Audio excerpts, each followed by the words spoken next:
Trucks have been growing in popularity, but they've been also growing in price tags. Reliability, well, that seems to be going out the window too with a lot of these modern day vehicles. But I'm gonna break down 3 of the small manufactured trucks that I would rather die before buying. Let's get into it now. Life's too short to drive boring cars.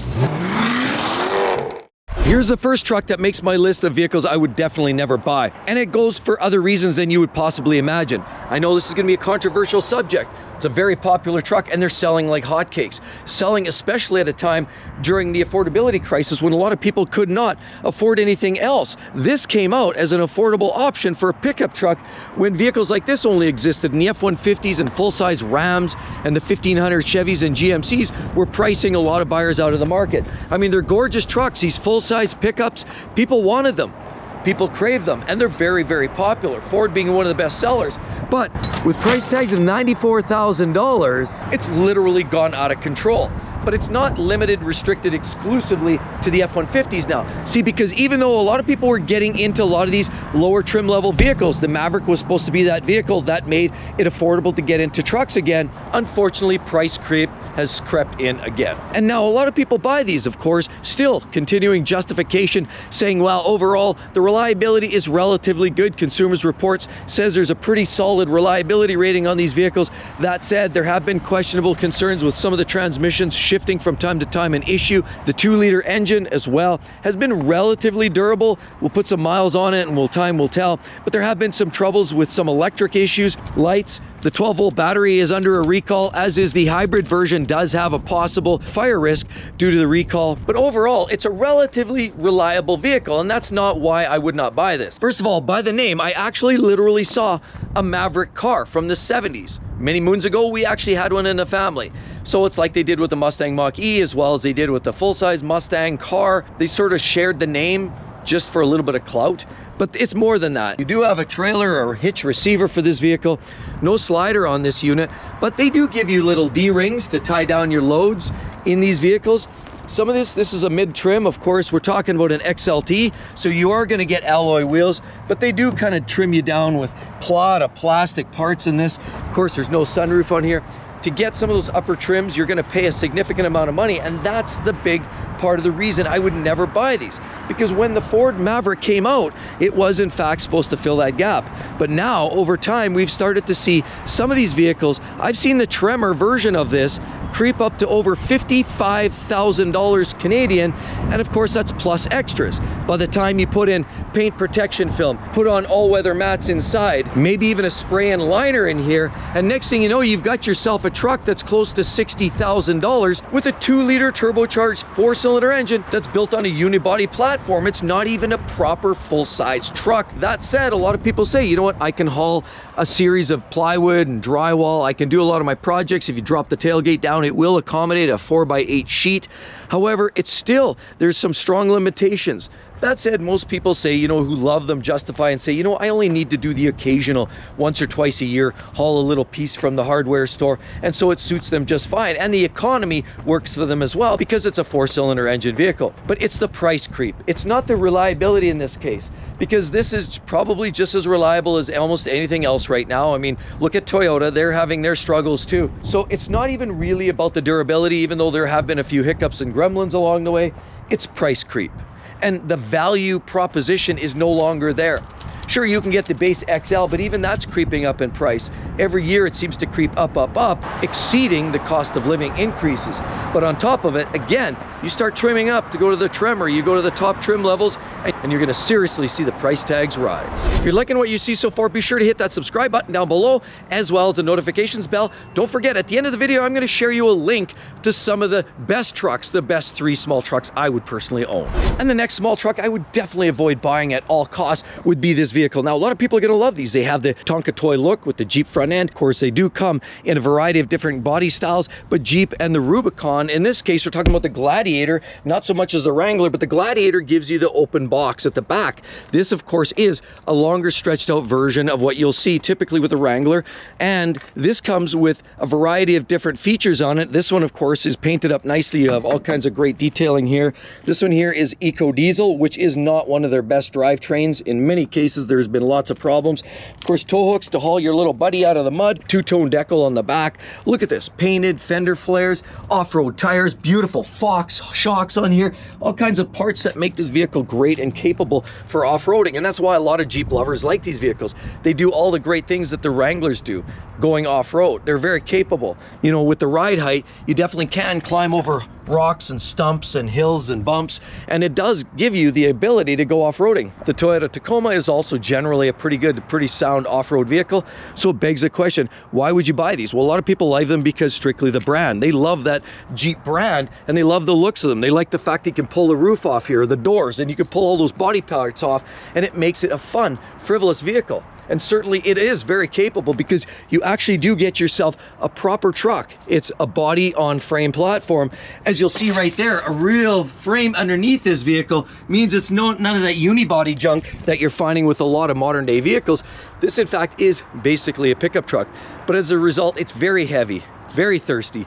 It's never been accused of being great on fuel. And unfortunately, a Pentastar 3.6 liter V6 under the hood has had its share of issues. That being said, that's not the worst of it.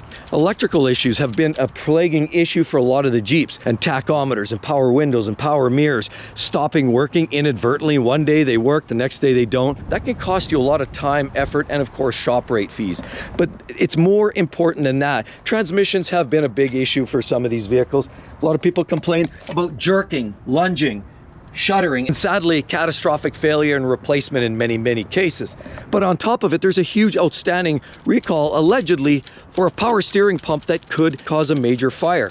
I've personally seen one of these vehicles melt down, and it's not a pretty scene. When you see a vehicle burning to the ground, it's downright scary. Nobody wants to see that. So anytime I hear about a recall with bad transmission, bad engines, or burning, any one of those three, I'm good, I'm out. And this one definitely is a triple threat. So this is definitely, has the personality, has the look, definitely has the styling, it has a lot of the features and the amenities that a lot of people are attracted to with a lot of the Jeep products. But unfortunately, it's in the Stellantis territory, and the reliability is just not there. Couple that with the price tag ranging from $40,000 to $64,000 US, it's not cheap. It's going to cost you a serious amount of money just to get into one of these vehicles. That's base trim. Step it up and you're spending a lot of money on these vehicles. The value proposition, questionable. And of course, if you're looking at this and you're worried about a vehicle that has questionable reliability, well, no better, no worse than some of the full-size trucks. The Rams, the F-150s, or the GMCs, of course, with their new L87 engines blowing up.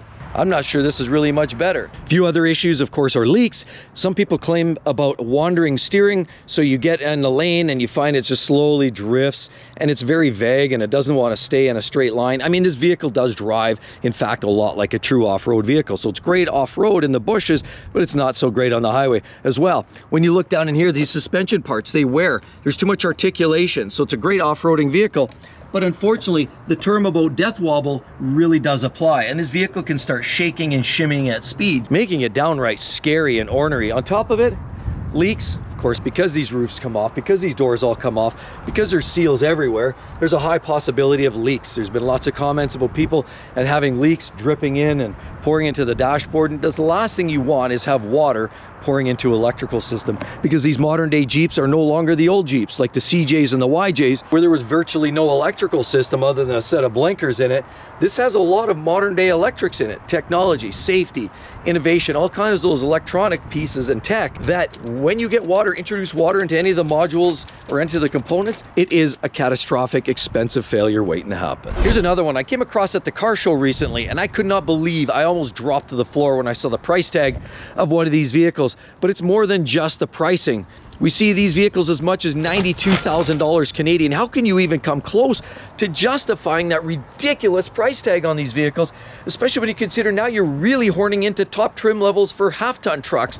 This makes absolutely zero sense, especially considering the engine under the hood is the base engine on a lot of the half-ton and three-quarter-ton trucks. It's not even an upgraded engine. But there have been a whole pile of issues with these vehicles to speak of that. A lot of people really just not too interested in these after they own them for a while. For example, there's a hidden drivetrain control that's not visible. You can't tell where it is. Also, lack of driving mode indicator. That 8-speed automatic transmission under the hood. A lot of customers are saying that it shifts way too frequently.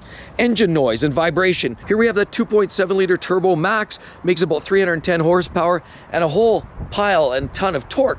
It's a torquey engine, there's no doubt about it. It has definitely punching above its weight class, certainly has a lot more performance than Toyota, the Tacoma, but right there is an older generation Tacoma.